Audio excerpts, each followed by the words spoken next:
Hey, hey, hey, lovely warriors. How are you? Oh my gosh, beautiful people. I hope that you enjoy this Saturday and you just spread your wings and you fly high above the fray. If you are a new subscriber, welcome to our very loving community where we not only heal and grow, but we empower each other to do even more. So welcome, welcome, welcome. We enjoy each other's company and we hope that you feel the same. I want to talk today about love bombing. You guys, so I've listened to several videos over the past few years and, I've had conversations with people just to and read books to see what people think or feel about love bombing. And what I've gathered is that this is the time where the narcissist goes all out. They lay out the red carpet for you. And they do special things for you, buy you great things, take you to nice places, and, tell you everything you want to hear. And they just cater to you. And it just seems like the best thing ever. I haven't met anyone who's really been in a situation, not with a narcissist or a sociopath, let's say that. Let me just call them what they are. They are sociopaths. So I've never met anyone in a relationship with one of these things who has said when they thought about it that this person was anything good really in the beginning. That it was just all right. They just did a little something. But really what it was, when you sit and think about it, you created the fantasy for them. You helped them paint the illusion. See, the sociopath is a lazy bum. And so if you're requiring this bum to exert all of this energy to entertain you and to get you on the hook, they're going to jump ship. There's too many other people asleep out there for them to be wasting time trying to go all out for you. Unless, now here's the twist. Let's say you are a manager somewhere. You're supervising, a facility, and that thing wants a higher position. Guess who's going to get the red carpet? You are. But that's because they, in their grandiose thinking, feel that they are crafty enough to pull one over on you, get you in the bag, get that position, and then they plan to drop you like a hot potato. Okay? That's a situation where love bombing might be on the level of red carpet treatment. Or let's say, because we know that these things study us before even pouncing. So let's say you have a sick parent. And that parent appears to be rich because they've been watching you on social media, hearing your conversations, and you're going to eventually come into this inheritance. Guess who's going to pull out the red carpet treatment for you until that parent dies? Then they turn into a monster. Take your money and spend every ounce of your inheritance. I've heard it more times than not. You might receive the red carpet treatment during that time. Absolutely. Or let's say you're already wealthy. You've got lots of money, loads of it. Guess who's going to get the red carpet treatment? You are. Because that narcissist wants to eventually get a hold of your money. But as soon as they do, in all situations, they'll drop you like a hot potato so they can move on to the next thing because they feel that they're crafty enough to have you hooked to keep coming back and keep giving them stuff.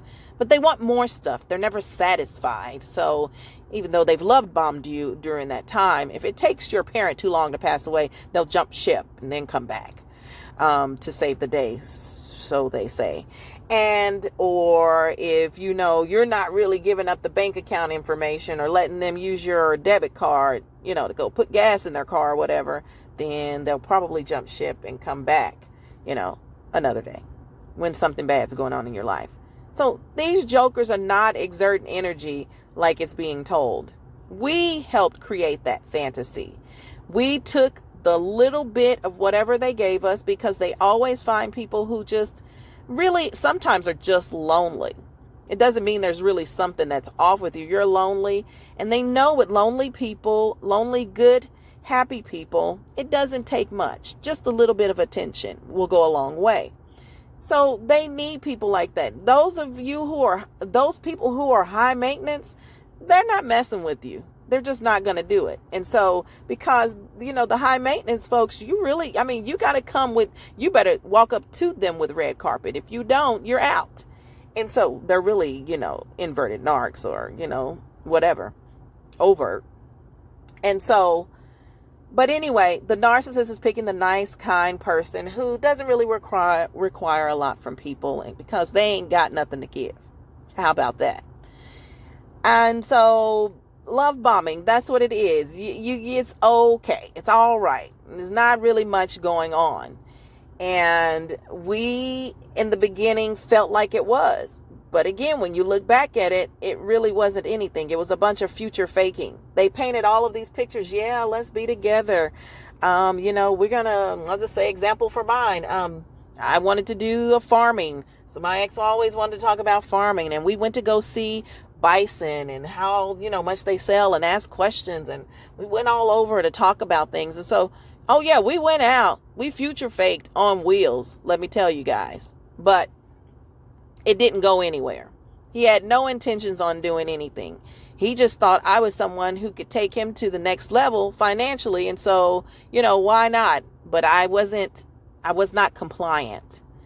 And so all of that faded so quickly. From the first date, he was devaluing me. And so that's why I say love bombing is not really a thing, because if you think back in the first or second date, you really had some kind of feeling about that relationship that was just like, I don't know. I can't put my finger on it, but something's not right. But you just kept moving because they did just enough to make you feel good. Okay? Maybe sex was good with them, or they, could cook well, or, something that was just enough. It was okay.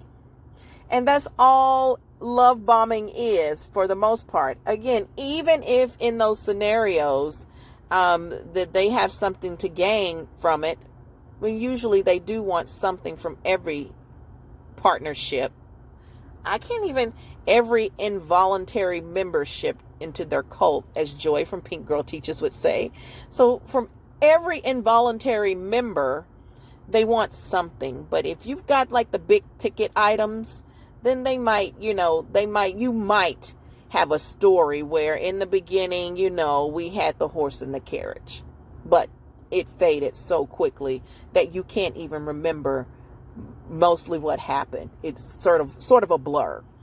And so that's how I view love bombing. Like I said, it's a bunch of crocodootie, and narcissists are not going to exert energy on that level. They don't feel like they should. They are entitled to you just coming to them and wanting to be with them because they are everything. They are the shiznick, so they think. And so for them to think of you like they have to do that, oh my gosh. And let's say that they do the love bombing and they do lay it all out. Well, you better expect the abuse is going to be bad. And if you reject them and you move on with your life, they're going to stalk you until you cannot breathe. Because how dare you make them spend all of this money and do all of these things, and then you didn't give them what they wanted? They didn't receive or gain what they came for? Oh no, that just cannot happen. That can't happen. So anyway, you guys, I could just go on and on and on about this. But yeah, love bombing, nope, thumbs down. It was never good with them. They were never good to you. They never treated you well. They start the abuse cycle as early as possible.